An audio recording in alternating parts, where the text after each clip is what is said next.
Como se vio en el video anterior, llegamos a un par de ecuaciones para poder encontrar el comportamiento de los voltajes y las corrientes en una línea de transmisión de longitud delta z. Las ecuaciones que mostramos están en color azul y color rojo y podemos observar que son dos ecuaciones, en este caso con dos incógnitas. Las incógnitas pues, es el voltaje y es la corriente. Para poder resolver estas ecuaciones, lo primero que tenemos que hacer es dividir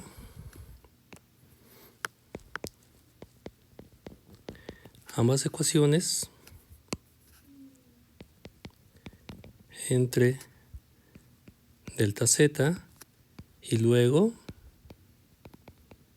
hacemos el límite cuando delta z tiende a 0. Vamos a hacer estos dos pasos con la primera ecuación, que es b de z,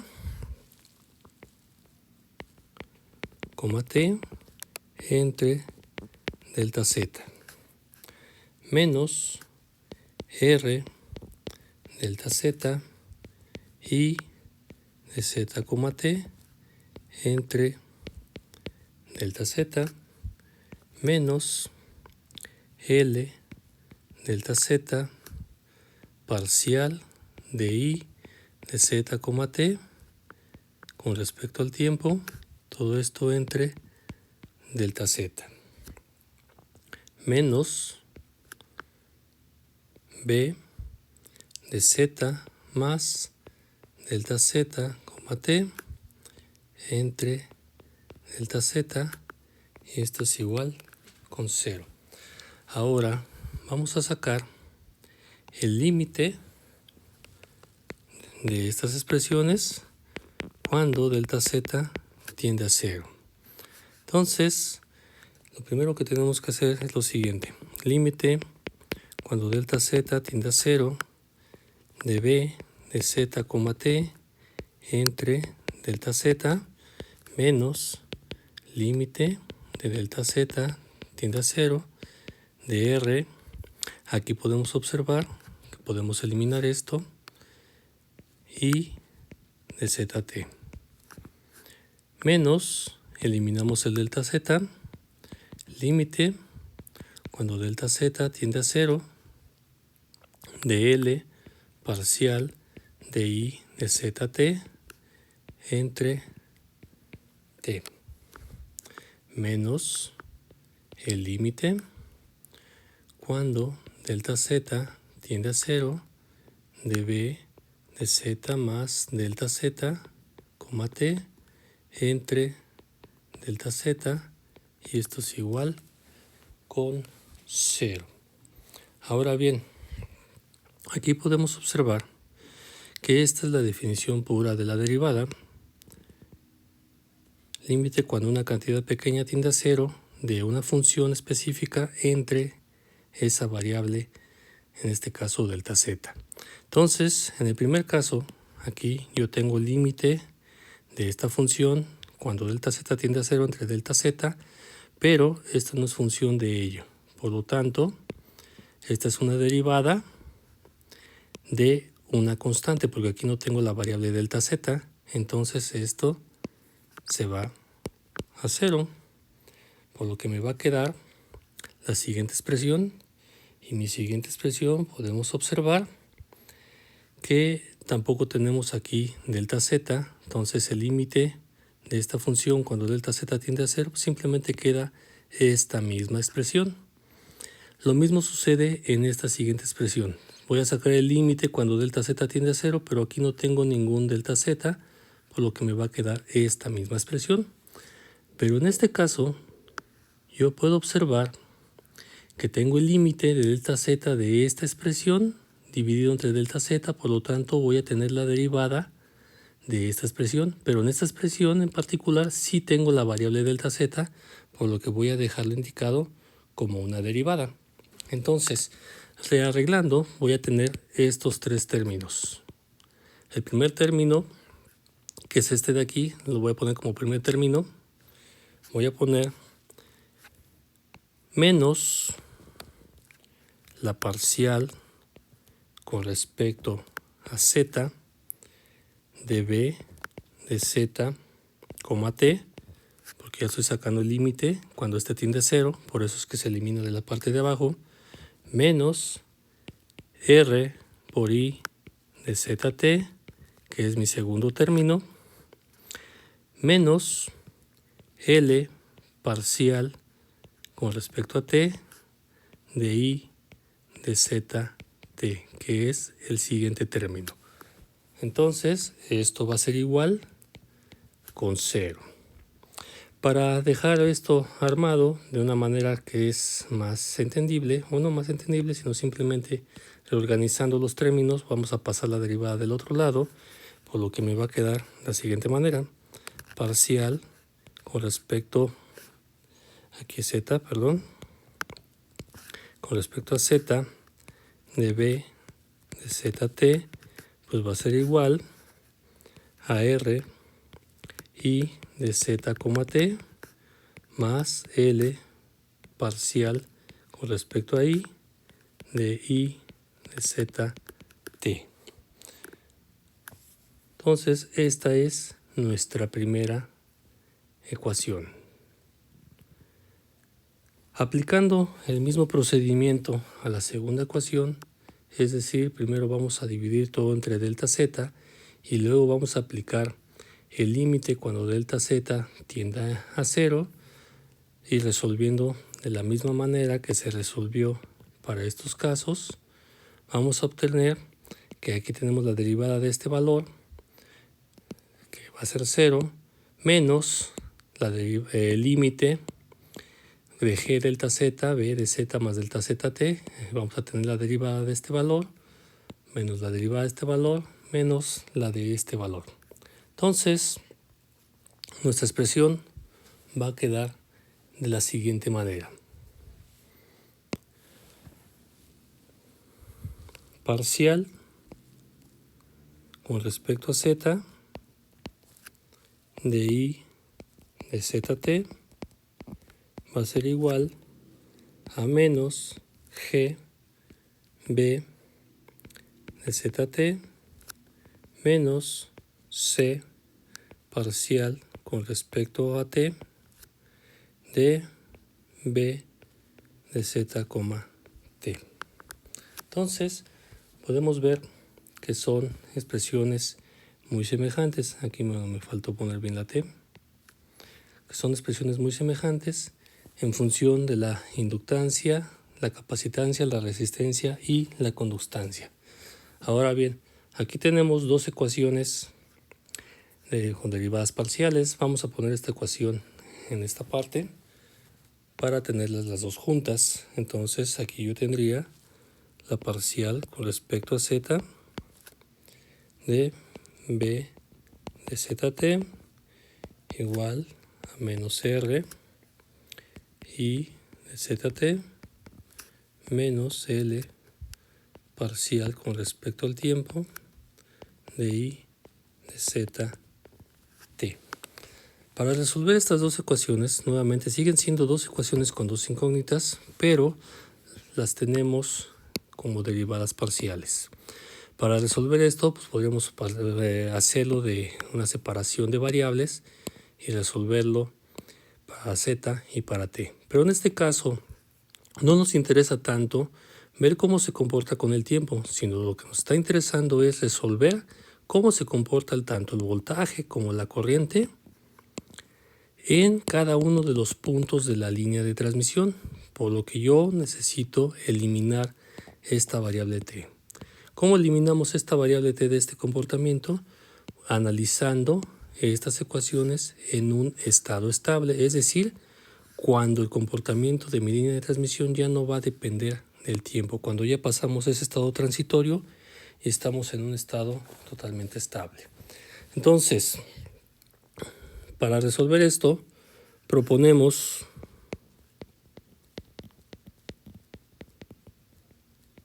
un estado estable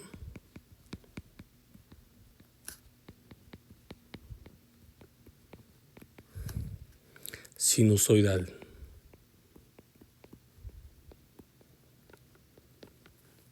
Y mis ecuaciones van a quedar de la siguiente manera. Para el caso de la primera, yo voy a tener que la derivada con respecto a z de y de z, aquí ya no voy a depender del tiempo porque ya estoy en un estado estable, va a ser igual a r, perdón, aquí estaba viendo la ecuación de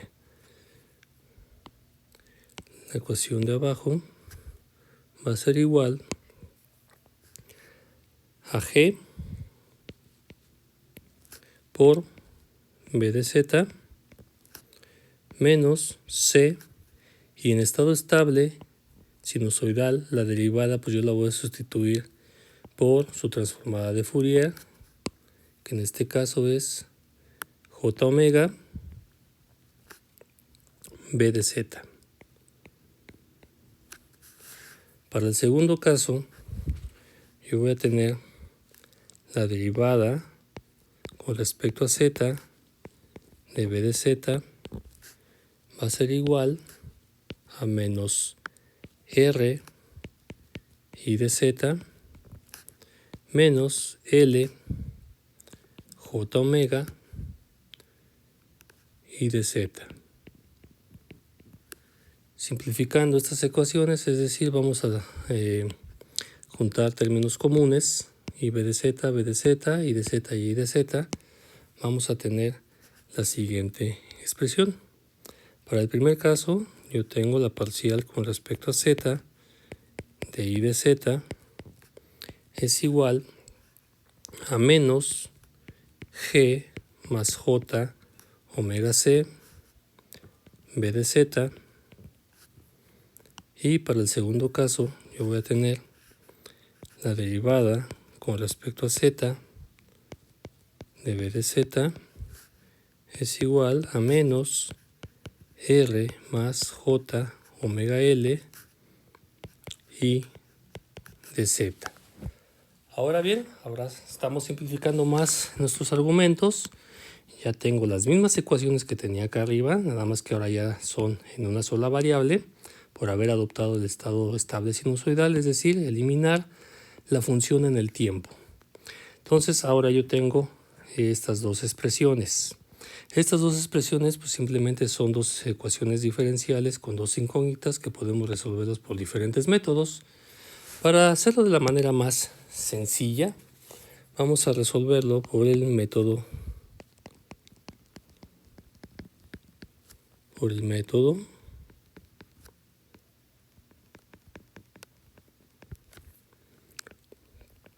del operador S.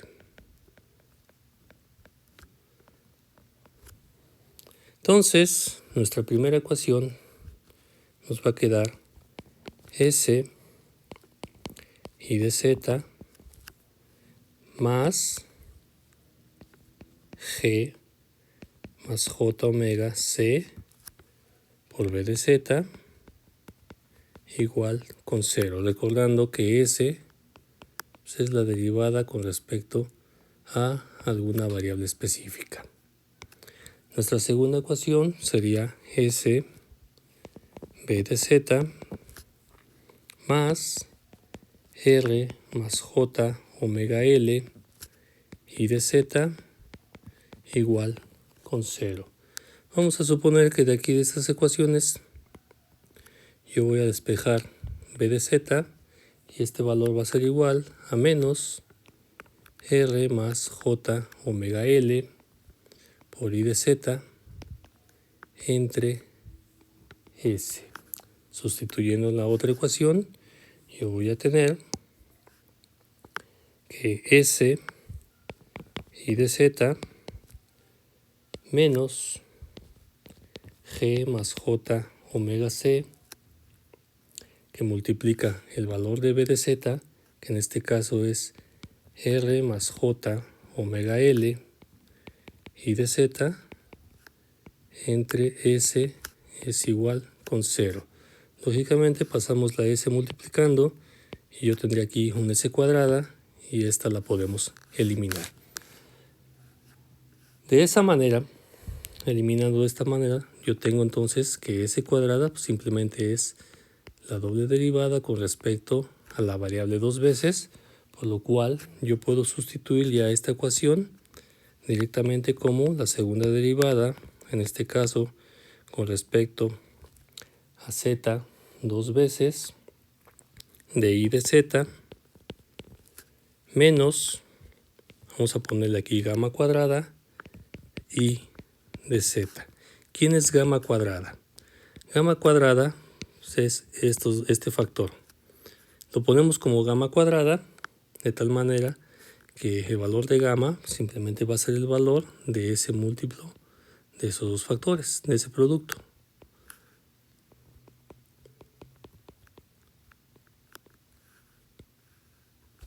Entonces, y esto es igual con 0. Ahora aquí yo tengo una ecuación diferencial de segundo orden, lineal, homogénea y de coeficientes constantes, la cual puede ser resuelta proponiendo un par de exponenciales, cuyo argumento va a ser la raíz del polinomio de los coeficientes que tenemos en los términos de esa ecuación.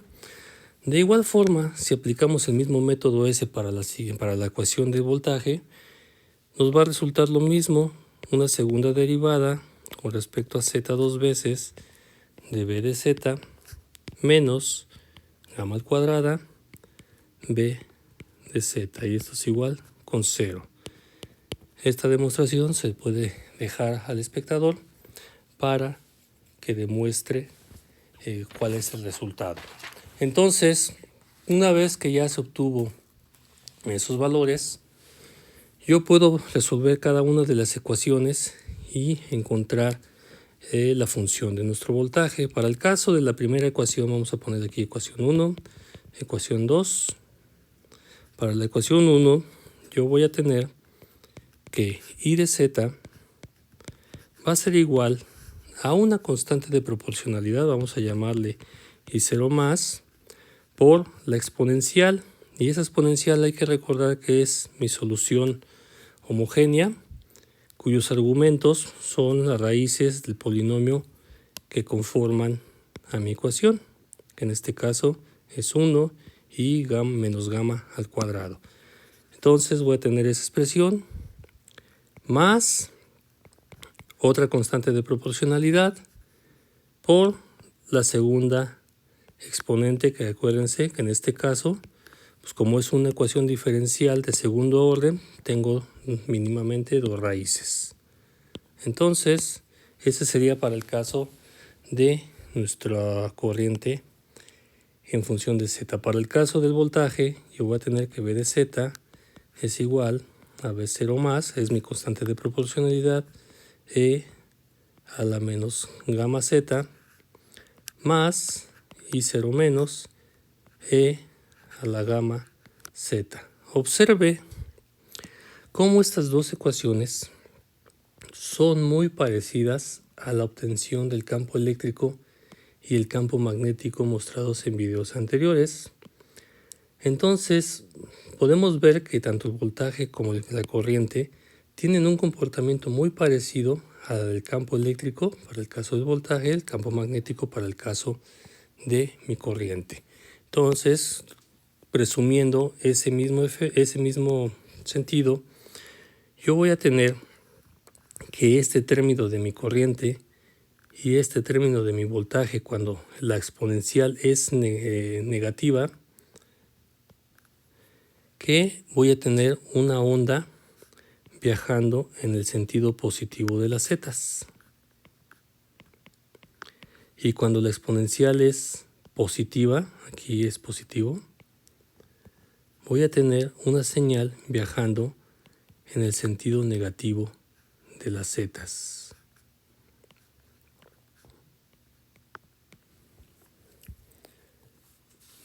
De igual de cómo se conformaría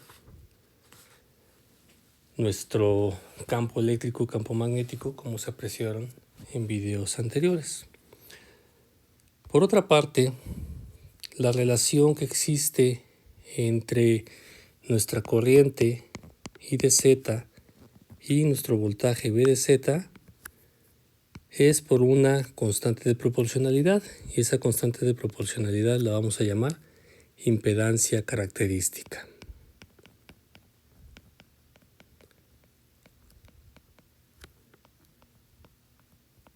Y sus unidades pues van a ser ohms. Esa impedancia característica Z0 va a estar dada por la relación R más J omega L entre gamma. Sustituyendo los valores de gamma, esto va a ser igual a la raíz de R más J omega L entre G más J omega C. Ahora bien, ¿quién es gamma? Gamma, como lo vimos manejando, ya habíamos dicho que era el producto de R más J omega L por G más J omega C, pero esta constante no nada más es ese producto en sí. Esta constante se le llama constante de propagación compleja. Y sus unidades son 1 sobre metro. Y como todo número complejo, esa constante de propagación gamma está conformada por una parte real y una parte imaginaria. A la parte real le vamos a llamar constante de atenuación. Y a la parte imaginaria le vamos a llamar constante de fase. En otras palabras, esta nos dice cuánto se va a atenuar la señal en función de la distancia, y esta nos va a decir cómo se está propagando y cuáles son las características de propagación de nuestro voltaje y nuestra corriente sobre esa línea de transmisión. Entonces, esta este parámetro beta es extremadamente importante porque nos va a decir cómo se está propagando nuestra señal. Y de ello va a depender otros factores, como por ejemplo la longitud de onda, es decir, cuál va a ser la longitud de onda de nuestra señal sobre esa línea de transmisión, y eso está dado como 2pi sobre beta. Y la velocidad de propagación, o la velocidad de fase en este caso, hay que recordar que la velocidad de propagación no es lo mismo que la velocidad de fase, salvo en ciertas características muy importantes que se deben cumplir al pie de la letra. Y este es igual a omega entre beta. Entonces, estos son los parámetros más importantes que podemos encontrar en una línea de transmisión: su constante de propagación compleja, su constante de atenuación y su constante de fase. En muchas ocasiones también esa constante de fase se le llama constante de propagación, así a secas. Y cada uno de ellos tiene unidades de 1 sobre metro.